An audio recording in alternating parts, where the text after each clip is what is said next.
Alhamdulillahirabbil alamin wassalatu wassalamu asyrofil anbiya'i wal mursalin wa ala alihi wa ashabihi ajmain amma ba'du. Rumaintang puju saking ngarsa dalem Allah Subhanahu wa taala ingkang maha agung. Mugi tansah kajiwo kacarira dening panjenenganipun menika ingkang wonten saluprantos utawi prajanipun Bapak Sumarno Ibu Manggih ingkang wonten dalem mriki nggih.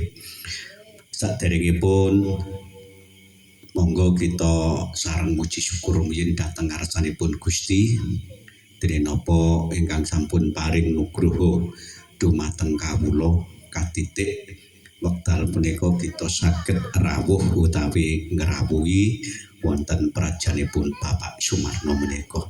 Boten kasupen menika sholawat saha salam monggo kita munjuaken dumateng junjungan kita Nabi Agung Muhammad sallallahu alaihi wasallam ingkang sampun paring pepajar nalika kawula wonten alam kandungan ngantos tumuginipun madya padha utawi alam padang niki. Bapak Ibu ingkang tuhu kinurmatan nenggih kawula cumantak wonten mriki maradapa keparengipun Bapak Sumarno saha Ibu Manggih kawula ingkang kapitedah hambuka wiwaraning suka duwaraning kandha ateges bekto adicara menika boten sanes adicara nebus sekar kembar mayang. Saderengipun kawula wiwiti anggenipun nebus sekar kembar mayang menika ngapunten ingkang agung dene napa kawula minangka dados lantaranipun inggih menika panembahan agung ingkang hambekta utawi ingkang nebus kembar mayang menika mbok bilih wonten kekurangan kawula nuwun lumunturing samudra pangaksami dhateng panjenengan sami nggih.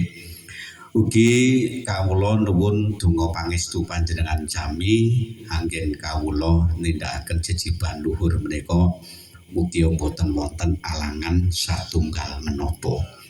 Bapak Ibu menika saderengipun dipun tindakaken menika tuntunan luhur dene napa panjenengan ingkang wonten dalem mriki Bapak Sumarno Ibu Manggih menika nuwun donga pangestu lan nuwun seksi dhateng panjenengan anggenipun niating sun nebus sekar kembar mayang. Artosipun pripun?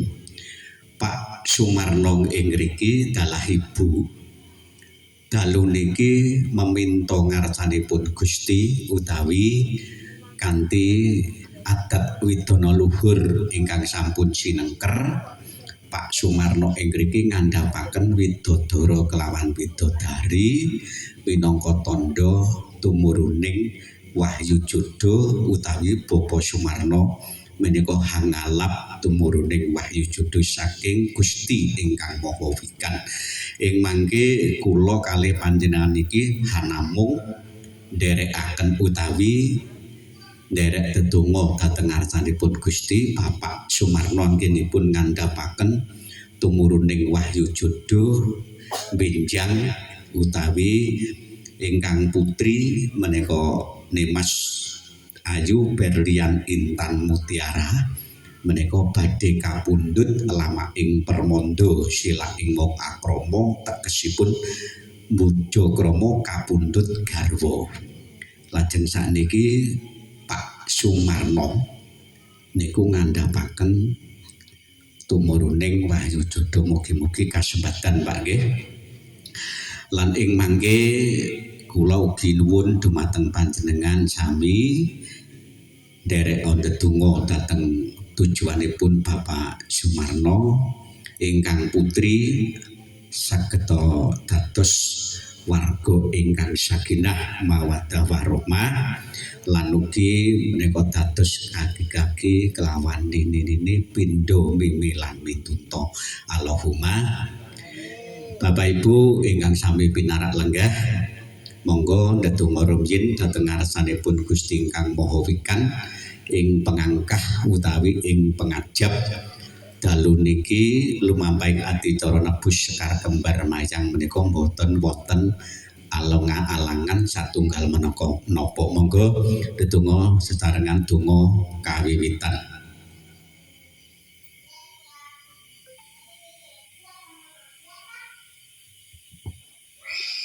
Duh Gusti ingkang Maha Wikan, ingkang Maha Asih, ingkang murba jagat triloka.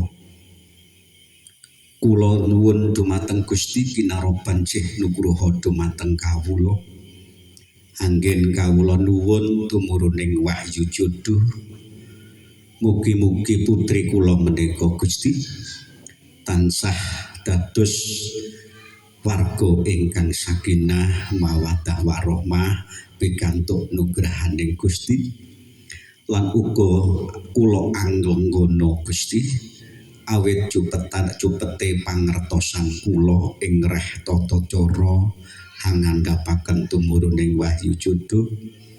Mugi Gusti tansah maringi dumateng kawula, maringi dumateng putri kula tumuruning wahyu jodoh ingkang temen tumenem utawi ingkang rumaket tumanduk putri kula ingkang badhe ngayahi samudraning gesang. Amin, amin, amin. Singgah, singgah kala singgah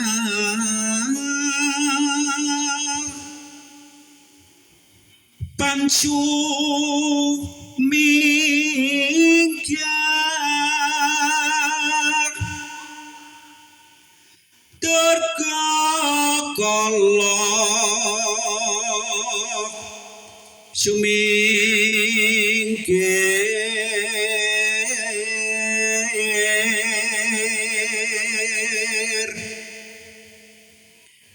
sing sirah sing suku sing wulu sing bau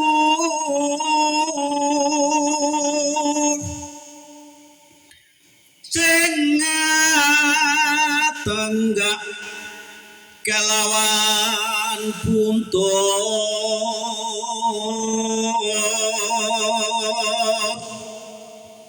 sing asal kasar mara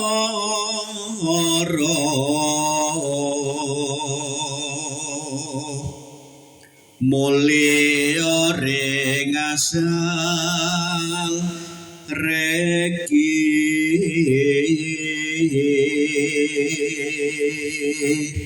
Amin, matur nuwun. Aja turu sore kaki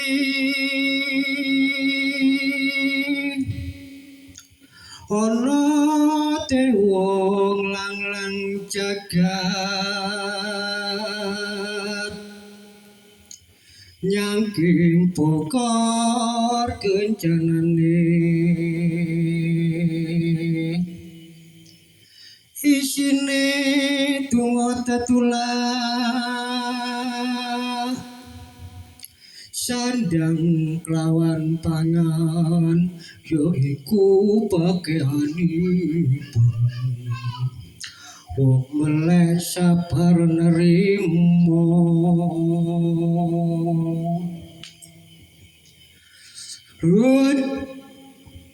lho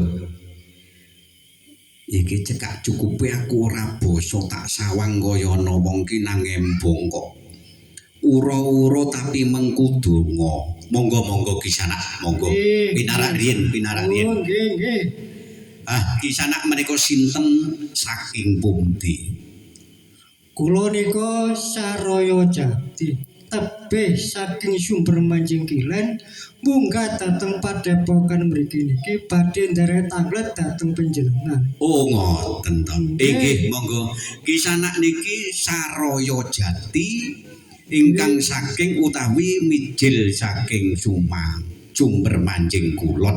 Nggih. Ngoten to. Nggih. Terus minggah teng padepokan kula niki badhe tanglet babakan napa? Napa leres mriki niki desa Sidodadi kang kebawa wewengkon Sidomulya lan napa leres panjenengan menika ingkang paring asma Kyai Jati Wasesa ya Wasesa Jati. Oh. Ya Kisana. Pantes yen aku ki ora basa marang Kisana. Nggih. Ya kene iki papan dunung sing diwastani utawa sing diarani Desa Sidodadi kang kebawah wewengkon Sidomulya. Dene kang nenggo padepokan kene ora ana siji loro. Sude mastani ya aku Wasesa Jati ya Jati Wasesa. Oh, panjenengan menika nggih matur kleresan mapan kebenaran ngoten. Oh ngoten nggih nggih. Terus Kisana sedeng wis mapan wonten padepokan Sidodadi mriki menika wonten wigati utawa ana perlu kapriye? Kula tebih saking sumber manjing kilen diutus karen sadulurku sing arep duwe gawe kakek madosi wahyuning jodoh kang arupi sekar kembar mayang napa leres wonten mriki niki. Lah nggih. Sampeyan diarani Saraya Jati. Iki mau lak mung sayane. Nggih. Lah terus teko sumber manjing kula niki mang dikongkon sapa iki mung sadurunge tak jawab. Dikongkon karo sedulurku Pak Sumarno. Oh, Pak Sumarno. Pati ketinggal. Lah nggih terus ngoten-ngoten niku tangleb babakan wahyuning jodoh. Oh, goleki wahyuning jodoh. Nggih. Nyuwun sewu Saraya Jati. Sampan niku kok nggih tebih-tebih niku kok ya lucu to Saraya Jati. Wahyu jodoh kuwi sing duwe Gusti kok sampean goleki. Nggih lah terus sisi adikku niku ngeten lho. Lain miturut wisi Gusti sing tato ditampa karo sedulurku yen wahyuning jodoh utawi sekar kembar mayang menika wonten padabuan ngriki niki ngoten. Oh, ngoten to. Nggih. Jarine Mbok Bakul Sinambiwara tembang rawat-rawat kabar angin kaya mangkono kuwi. Nggih. Lah nek wis kepethuk karo Wasesa Jati terus iki mau terus aku wis ora tedeng aling-aling babar pisan pancen ndek kene iki panggonane Sekar Kembar Mayang Kalpataru Jaya Daru Dewa Daru. Ya terus kepriye iki sana? Nggih badhe kula boyong kula sawanaken marang sedulurku nggih iku Pak Sumarno. Lek wonten pitukane niku nggih pinten? Nek arupi barang-barang nopo ingkang badhe kula ijolaken ngoten. Wah, sampan niku nggih lucu to Saraya Jati. Lah kene iki ora dodol Sekar Kembar Mayang kok arepe dinyang. Kowe iki sugih apa piye? Gila sugih niku nggih boten sing abot-abot itu terus niki nggih terus pundi malih. Minangka tanggung jawab angemban dawuh saka Bapak Sumarno. Ibu manggih. Nggih. Ora oleh wangsul utawa kundur teng sumber manjing yen ora katon boyong Sekar Kembar Mayang. Nggih ngoten. Ngeten. Ngene iki sanak Saraya Jati. Kembar mayang kuwi mau ora didol ya ora bakal diparingake panjenenganipun Bapak Sumarno nek Saraya Jati minangka duta minangka utusane ora bisa batang utawa mbedhek wujude Sekar Kembar Mayang. Ya iki lho kisanak Saraya Jati sing diarani Sekar Kembar Mayang ya Sekar Mancawarna. Oh niku lho kok ya elok sanget to niku Sekar Kembar Mayang menika. Ning oleh diboyong tapi kudune sampan kudu njlentreni dumadine Sekar Kembar Mayang iki. Oh ngoten ya. Nggih ngapunten saderenge Yai. Lah kula niki dados duta niki tasih sepindhah niki. Wujude nggih tasih semeres sepindhah niki. Sampan niku Pak Sumarno ki lek golek duta wayahe lak ya sing peng-pengan duta kuwi minangka duta pamungkas minangka pinisepuh ingkang utama. Lah nek njurus iki gak tak wulungne nek ora bisa kok sampean jawab asal usule utek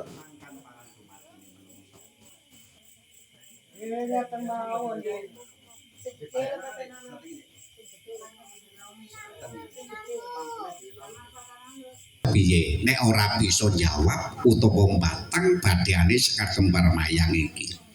Nggih ngeten mawon Yai. Panjenengan minangka sesepuh kedah saged nyepuhi. Kula panjenengan paringi wulang mula kemawon dos pundi carane medharake Sekar Kembar Mayang menika. Oh, cekak cukupe Saraya Jati mborong kersa utawa mbodhoke karo Wasesa Jati. Nggih kula pasrah dumateng panjenengan mawon iki.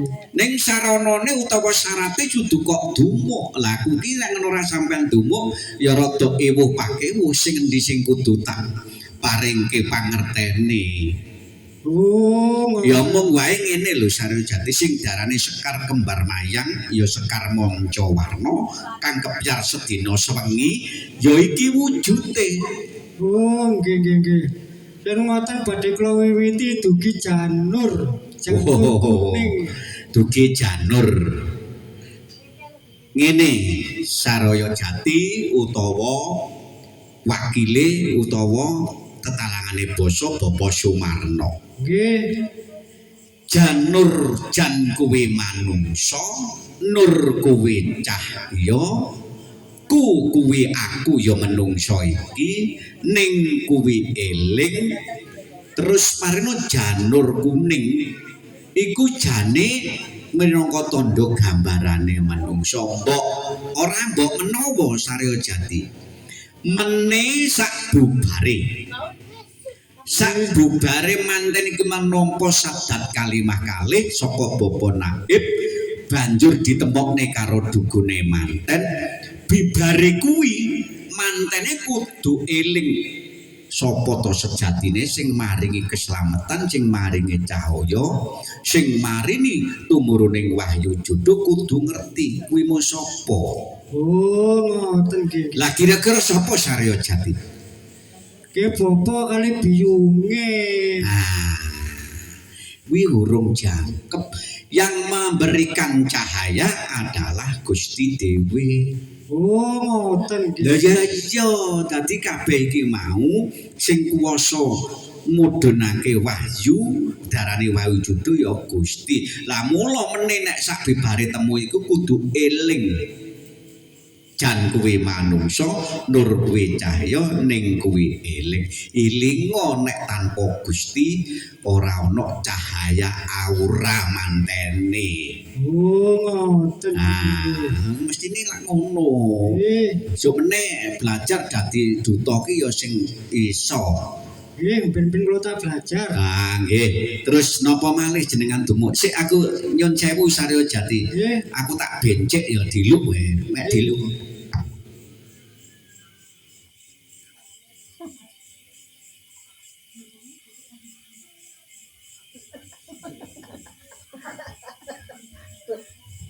Ora kepenak ora nyanding lah karo ngopi ngoten lho. Oh, nggih. Kula nggih tapi ngelah mboten ditawani kula nginum riyen nggih. Lah ya kene iki ngombe iki yang ngarang ngopi iki penting kok. Oh, nggih. Terus apa Saraya Jati kekarepane sampean sing teko Karaya nang padepokanku kene? Nggih niki wonten bukil pisang raja. Apa maksude niki? Kok sing digawe debok kok kayu jati. Wah. Lah nek gawe kayu jati ling ngecepne janur iku ya kepiye to? Oh. Ayo pakir bingung nyilibur nang aku malan kok ya. Ora ngene lho Saraya Jati. Bungkil pisang raja iki mau minangka tandha mantene ndi kene anune iki Mang. Aku jenenge ora ngapal ya. Iki meneh ya kudu apal iki jane ngono. Berlian Intan Mutiara. Dadi sing dadi rajane mulai miwiti saiki Bapak Sumarna Ibu Manggih kuwi sing dadi rajane. Aja kok gampangane saiki iki nek perlu makeme lho didurang karo Bu Jemakir. Lho dadi raja niku kinormatan dadi raja kuwi memang disubya-subya manten iki ora oleh kanggo sembranan. Dadi saiki iki ibarate bungkil pisang raja kuwi ya sing dadi rajane Pak Sumarna dalah ibu ugi putrinipun ingkang badhe kapundhut lamak ing Permanda. kuwi rajane. Oh, ngoten nggih nggih nggih. Lah kok niku kok dicagake telu niku napa maksude niku? Sakjane nek cagake iku 6 ngono malah aman mboten Malah gripak aman. niku lho. Ah nggih niku nggih mboten pangerten Jawa. Jadi telu niku nggih caget buktine telu iku ya ora rubuh ngono ya. Nggih mboten rubuh niku. Telu kuwi saka trimurti telu-telune ngatunggal. Dadi kekuatane raja, kekuatane manten iki mau saka telung perkara. Siji, Gusti, Bapak, Ibu. Ganok Gusti ora ana anak utawa manten. Ora ana Bapak Sumarno, ora ana Intan. Ora ana Berlian Intan Mutiara. Dadi telu-telu iku nyawiji kekarepane Gusti ngersake, bapak yo ngersake, ibu yo ngersake, banjur ana anak sing diarani Berlian Intan Mutiara. Oh, ngoten nggih nggih nggih. Lah iku yo kanggo mengku donga. Dongaku ora ana sing luwih ampuh kejaba dongane wong tuwa sekarone kelawan Gusti. Oh, ngoten nggih. Sak mandi-mandine dongane Saraya Jati ora bakal ampuh yen duduk dongane Pak Sumarno. Nggih. Ngono kuwi dadi telung perkara iki diutamane ya kuwi kudune sing dadi wujude anak. Oh. Ya iku sing diarani sangkan parang dumadi. Dumadine anak iku mau saka telung perkara kuwi. Ngono wis Saraya Jati. Oh, nggih. Terus pripun? Niki nggih janur tapi kok mendo uler napa niki? Oh niku uler. Lah iku ulere sampean digorene. Maksud iki sing gawe. Sing gawe lak sampean to iku mau. Nggih. Lah sampane nampane wis ora karu-karuan kok ya. Uler kuwi tandha tresna Saraya Jati. Saking manten kakung kan ora nang kene. Dadi tresnane manten kakung tumanduk manten putri calon to nggih, kasih calon mantene benjing ya. Tresnane manten putri tumanduk manten kakung ya wis sing digambarake uler. Uler iki uler lulut. Dadi karepe ngono nandura sih katresnan ingkang temen tumenem. Dadi tegese sing manten putri ya tenano. Nah, karang uler jenenge uler lulut ya. Cuman kan ora ngerti apa sejatine uler lulut. Mengiki gambarane wae. Tresnane Mbak Intan iki mang temen tumenemo. Terus tresnane manten kakung sinten niki Aditya niki temen tumenemo. Tegese tenanono. Iki sebab wahyu sing diparingi marang Gusti. Tandane uler kuwi janur rinunce membo uler. Oh, nggih nggih. Lah banjur niki wonten janur tapi nggih membo keris. Napa niki maksude? Nah ngene iku nggih gambarane keris. Nah, keris niku nggih penak nggih Pak nggih jane ngono barang bungker angel digawe ngiris ngono wae. Oh, ngoten nggih. Keris kuwi barang sing kudu disengker.